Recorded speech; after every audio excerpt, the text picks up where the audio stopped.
السلام علیکم ورحمۃ اللہ وبرکاتہ۔ جی میں ہوں آپ کی میزبان النور اسلامک اکیڈمی سے مس سائدہ متین، اور میں آج القرآن کا ترجمہ القرآن کا تیسرا لیسن آپ کی خدمت میں پیش کرنے کے لیے آئی ہوں۔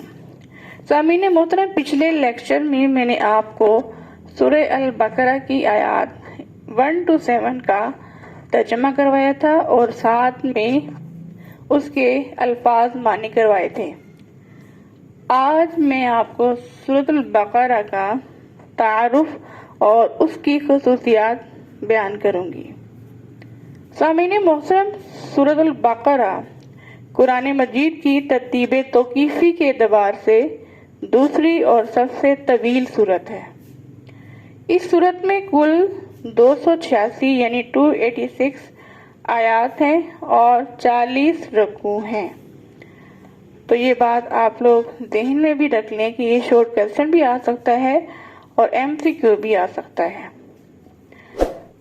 سورۃ البقرہ، اس کا آغاز حروف مقطعات یعنی الف لام میم سے ہوتا ہے۔ حروف مقطعات کیا ہے؟ حروف مقطعات قرآن مجید کی کچھ صورتوں کے شروع میں آنے والے وہ حروف ہیں جن کے معنی اللہ تعالی اور حضرت محمد رسول اللہ خاتم النبیین صلی اللہ علیہ وآلہ وصحبہ وسلم کے سوا کوئی نہیں جانتا، اور یہ 19 صورتوں کے آغاز میں بیان ہوئے ہیں، جیسے یاسین، نون، قاف، حامیم وغیرہ۔ تو یہ بھی آپ کو شارٹ کوسچن میں آ سکتا ہے کہ حروف مقطعات سے کیا مراد ہے۔ اسی طرح سورۃ البقرہ کی وجہ تسمیہ یعنی سورۃ البقرہ کو بقرہ کیوں کہا جاتا ہے، تو اس کا جواب یہاں سے ہے۔ سورۃ البقرہ کی آیات 67 تا 73 یعنی 67 تا 73 میں اس گائے کا واقعہ مذکور ہے جسے ذبح کرنے کا بنی اسرائیل کو حکم دیا گیا تھا۔ اس لیے اس سورت کا نام سورۃ البقرہ ہے، کیونکہ بقرہ عربی زبان میں گائے کو کہتے ہیں۔ سامعین محترم، مختصراً میں آپ کو یہ گائے کا واقعہ بتا دیتی ہوں کہ بنی اسرائیل جو حضرت موسیٰ علیہ السلام کی قوم ہے، ان میں ایک مرڈر ہو گیا تھا، قتل ہو گیا تھا، لیکن قاتل کا صحیح طرح سے پتہ نہیں چل رہا تھا۔ تو لوگوں نے حضرت موسیٰ علیہ السلام سے درخواست کی کہ اس سلسلے میں ہماری مدد کی جائے۔ تو اللہ تعالیٰ نے حضرت موسیٰ علیہ السلام کے سوال کرنے پر حکم دیا کہ لوگوں سے کہیے کہ ایک گائے ذبح کریں اور اس گائے کا گوشت اس مردہ پر مارا جائے جو مقتول ہے۔ وہ اللہ کے حکم سے زندہ ہوگا اور زندہ ہو کر بتائے گا کہ میرا قاتل کون ہے۔ تو سامعین محترم، ایسے ہی پھر گائے کو ذبح کیا گیا، اور اس گائے کو ذبح کرنے کے بعد جو اس کا گوشت تھا وہ اس مردے کو مارا گیا۔ جب مردے کو مارا تو وہ اللہ کے حکم سے زندہ ہو گیا، اور اس نے خود بتایا کہ میرا جو قاتل ہے یہ میرا بھتیجا ہے۔ گویا کہ اس واقعہ میں بہت سی حکمتیں ہیں، جن میں سے ایک اہم بات یہ ہے کہ اللہ تعالیٰ انسانوں کے مر جانے کے بعد انہیں دوبارہ زندہ کرنے پر بھی مکمل قدرت رکھتا ہے۔ اگلا سوال یہ بن سکتا ہے کہ سورہ بقرہ کب نازل ہوئی؟ شارٹ کوسچن میں بتا رہی ہوں آپ کو۔ نبی کریم صلی اللہ علیہ وآلہ وسلم جب ہجرت فرما کر مدینہ منورہ تشریف فرما ہوئے تو یہ سورت نازل ہوئی۔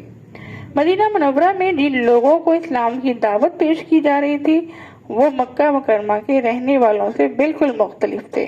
یہاں پر اسلام کی دعوت جس مرحلے میں داخل ہو رہی تھی، اس کی ضروریات اور تقاضے بھی بالکل نئے تھے، اس لیے اس سورت کے موضوعات اور مضامین کا مکی دور کی صورتوں سے بہت فرق نمایاں ہے۔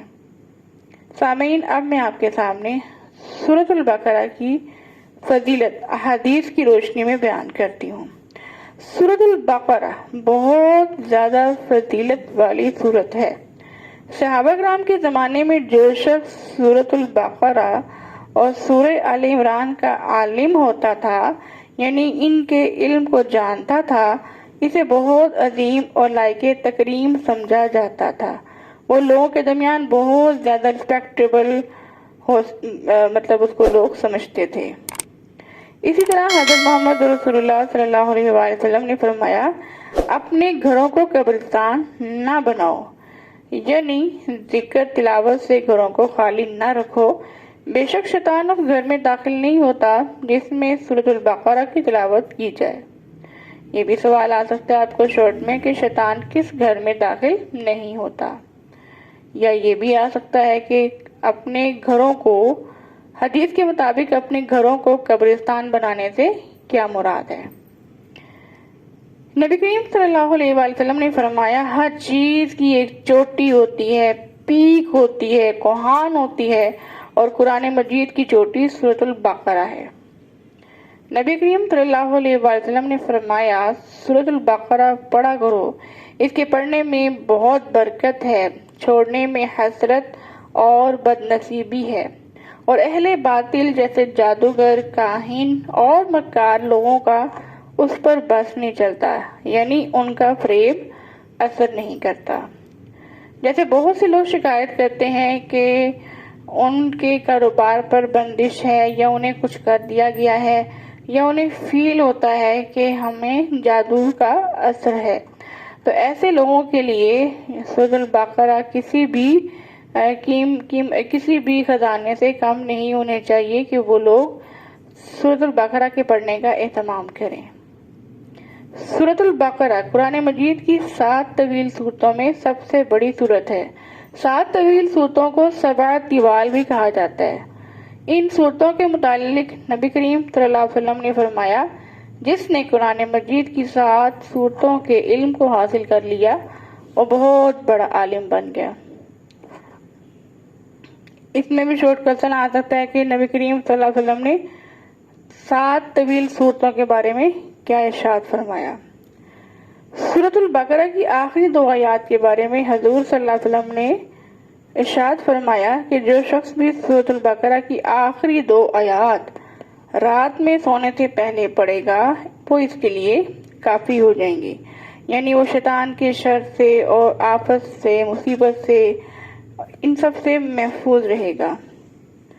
یہ بھی شارٹ کوسچن آ سکتا ہے کہ نبی کریم صلی اللہ علیہ وسلم نے سورۃ البقرہ کی آخری 2 آیات کے بارے میں کیا ارشاد فرمایا؟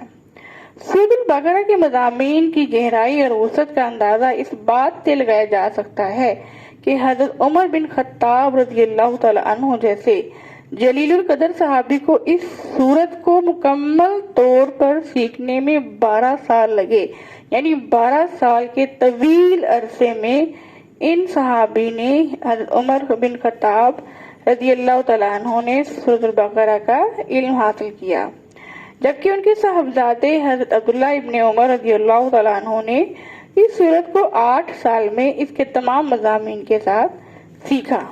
تو یہ چیزیں بھی آپ کو شارٹ کوسچن میں آ سکتی ہیں، تو اس لیے ان کو آپ ساتھ ساتھ نوٹ کرتے جائیں۔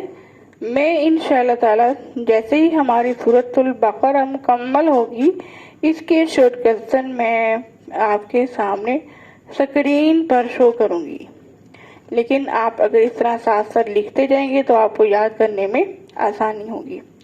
آیت الکرسی کی فضیلت۔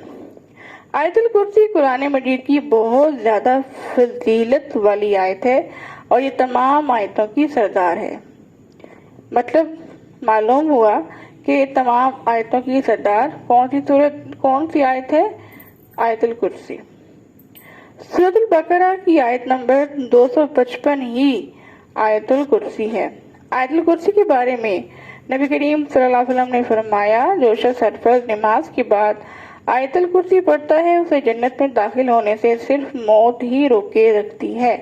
سبحان اللہ، یعنی ہر فرض نماز کے بعد آیت الکرسی کا اہتمام کرنا چاہیے، اور جو شخص اس کا اہتمام کرتا ہے، جیسے ہی وہ مرتا ہے، اس کا بھی ایک پاؤں دنیا میں ہوتا ہے اور دوسرا اس کا جنت میں ہوتا ہے۔ حضرت محمد رسول اللہ صلی اللہ علیہ وسلم نے فرمایا، جب تم اپنے بستر پر جانے لگو تو آیت الکرسی پڑھ لیا کرو۔ صبح تک اللہ تعالیٰ کی طرف سے تمہارے لیے ایک محافظ یعنی فرشتہ مقرر رہے گا اور شیطان تمہارے قریب نہیں آئے گا، اور سامعین ڈراؤنے خواب بھی نہیں آتے، چوریاں وغیرہ بھی نہیں ہوتی، اور ناگہانی آفات بھی نہیں آتی ایسے لوگوں کے گھروں میں جو آیت الکرسی پڑھنے کا اہتمام کرتے ہیں۔ آیت الکرسی میں اللہ تعالیٰ کی وحدانیت یعنی اس کے یکتا ہونے کو بیان کیا گیا ہے، جیسے اللہ لا الہ الا ہو، ٹھیک ہے؟ تو یہ آپ کو شارٹ کوسچن بھی آ سکتا ہے کہ آیت الکرسی کا موضوع کیا ہے، اس کا عنوان کیا ہے۔ اس آیت میں اللہ تعالیٰ کی قدرت اور صفات کا بھی بیان کیا گیا ہے۔ جی سامعین، آج کا یہ سبق مکمل ہوا۔ آج کے سبق میں آپ کو سورۃ البقرہ، اس کا تعارف اور اس کی فضیلت جو ہے، خصوصیات آپ کے سامنے پیش کی گئی ہیں۔ امید کرتی ہوں آپ کو سبق کی سمجھ لگ گئی ہوگی، اور میں نے آپ کو امتحانی نقطۂ نگاہ سے بھی اس کے بارے میں گائیڈ کیا۔ تو آپ نے کرنا کیا ہے کہ میرے اس سبق کو خود بھی سننا ہے اور آگے دوستوں تک بھی اس کو پہنچانا ہے، ٹھیک ہے؟ اور اس کو آپ نے یاد بھی کرنا ہے، کیونکہ ابھی آپ لوگوں کے سلیبس کا حصہ ہے۔ وما علینا الا البلاغ المبین۔